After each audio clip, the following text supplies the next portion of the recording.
Finch-Saunders. Diolch, Llywyd. Minister, 6 of the UK's top 20 most polluted rivers are here in Wales. The River Tavy, Usk, Wye, Towy, Menai Strait and the River Taff. Now, according to Natural Resources Wales, sewage pollution is the top pollutant in Welsh bathing waters. Locals and visitors have been taken to the waters during this glorious weather. And I know that you're fully aware of your own responsibility and wish to ensure that it is safe for people. Now, since 2016, there have been around 450,000 storm overflow discharges in Wales. Since 2016, NRW has only sent out, I say that loosely, 350 warning letters to Welsh Water.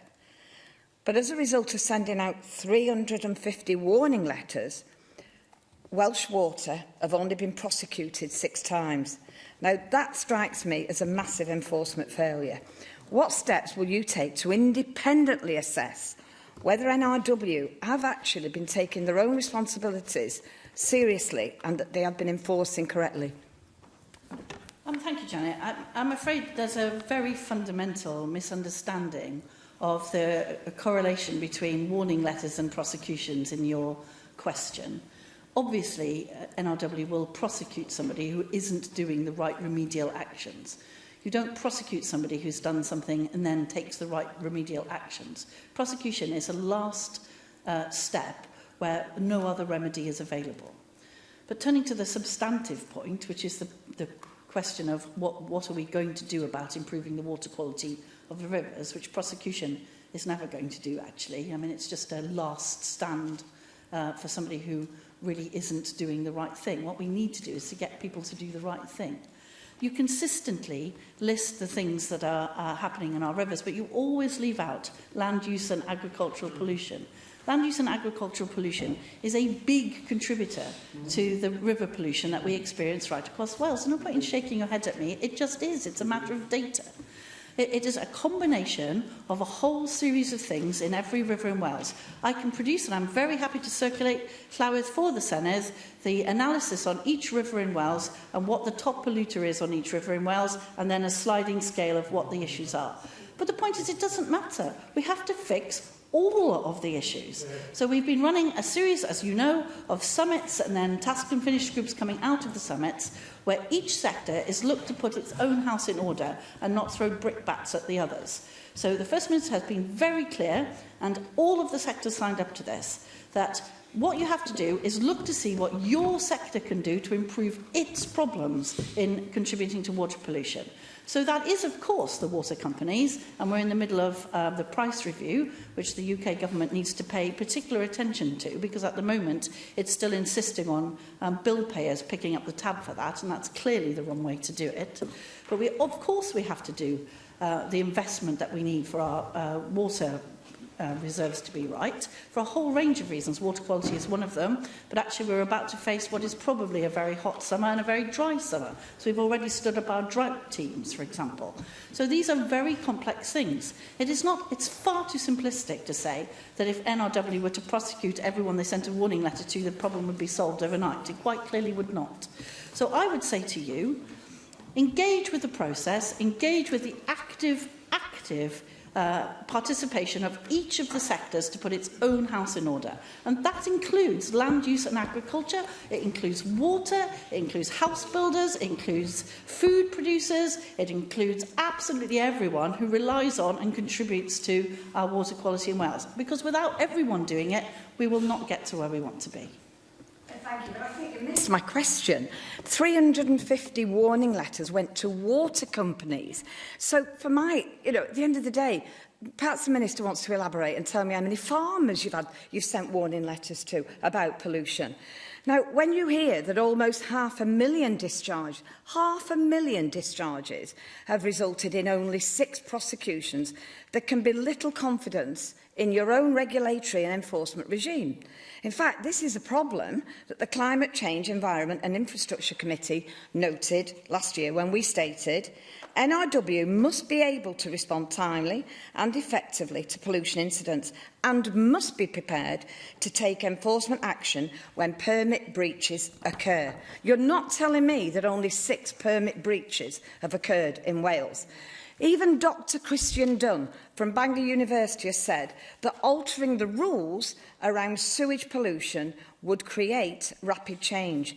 He wants water bosses to face criminal investigations if a company is responsible for dumping raw sewage into rivers and seas. I agree with the principle of tougher enforcement action if it saves our rivers. Do you? Well, I think perhaps, Janet, you could actually listen to the answer instead of just reading out the question that you've got in front of you. I've just told you what we are doing in Wales to tackle our water quality. It was pretty straightforward stuff. So, of course I care about it. You know perfectly well that I do. But I am telling you that that is not the only solution, just prosecuting the water companies. You do not want me to prosecute everyone who has committed a pollution incident in Wales. We would commit huge amounts of resources to the prosecutions, and they would have little or no effect on the actual water quality. You know, you do not feed a pig by weighing it. So you have to get to the root cause of the problem. The root cause of the problem is that every single sector in Wales contributes something to water pollution and water quality. Every single sector in Wales has to pull its weight in putting that right. That absolutely includes NRW and both water companies, but it also includes all of the land users right along the banks of every single one of our catchments. So every single one of them. So that is the house builders, the councils, the parks, the farmers, absolutely everyone. All of those people must play their part in reducing pollution. I can show you the statistics if you like, but apart from one river in Wales, the top polluter for all of our rivers is agricultural land use. There's no getting away from that. It's the raw data. There's no getting away from it. But of course the water companies have to play their part. Of course they do. And as I said to you, we're in the middle of the price review. They have to be able to pay to be able to play their part. They have to be able to invest to be able to play their part. And unless the UK government changes its stance on what that investment programme will look like, then the water companies will not be able to invest at the level they should be able to invest in any part of the UK, because the current plan from the UK government is that all that investment will go onto bills. And the companies who are polluting, who are dividend payers, which Welsh Water is not, of course, will then still be able to pay dividends out, despite the fact that they haven't got themselves into a position they want to be in. So rather than concentrate on the end, which I completely agree with you, people who do not put their house in order should be prosecuted, but we need them to put their house in order. I agree with that. People need to put their house in order. But instead of concentrating on beating them with a stick, you need to concentrate on putting them into a position where they can, in fact, tackle the pollution at the front end. Thank you. I have to say, I actually disagree with your answer. It's not that I haven't listened to your answer. I have to agree with Dr Christian Dunn.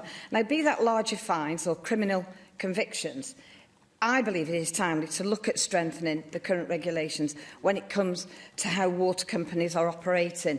You cannot, nobody here should be able to defend 500,000 situations. We need decisive action that proves that your Welsh Government is using its might in the fight against sewage. Welsh Government needs to plunge the block on progress. Now, you yourself, Minister, promised us a report on storm overflows by March 2023. I am correct, we're now in June. 3 months later, we are still waiting. Why and for how much longer?